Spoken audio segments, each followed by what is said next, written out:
and institutional integrity. These compel me to oppose this measure based on the following critical grounds. First, the retention of unprogrammed appropriations amounting to 250 billion rounds counter to the growing demand for transparency and fiscal discipline.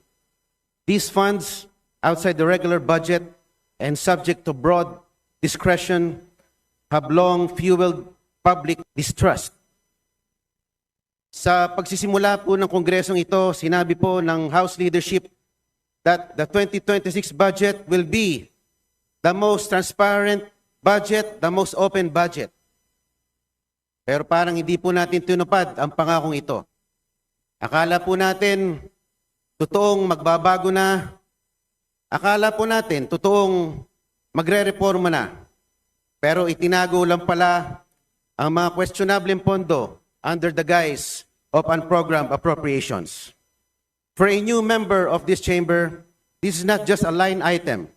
It is a test of whether we will continue old habits or chart a more accountable path.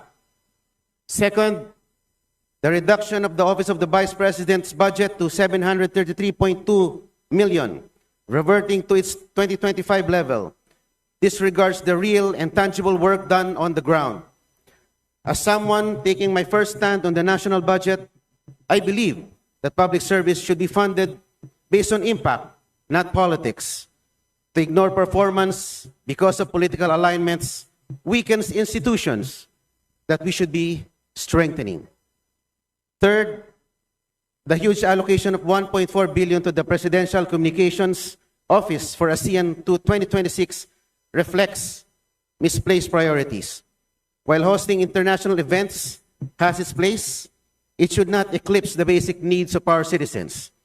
As a new legislator, I am expected to help build a future budget culture that puts substance over show.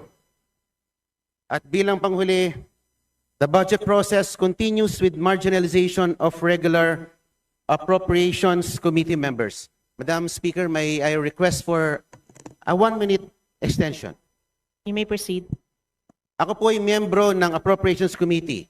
134 po kami na miyembro nito. Ngunit, hindi ko po naramdaman masyado ang aking partisipasyon sa committee na yon.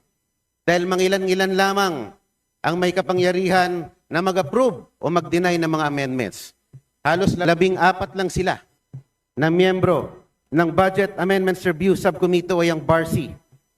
Sila lamang ang nakapangyayari at nasusunod sa budget.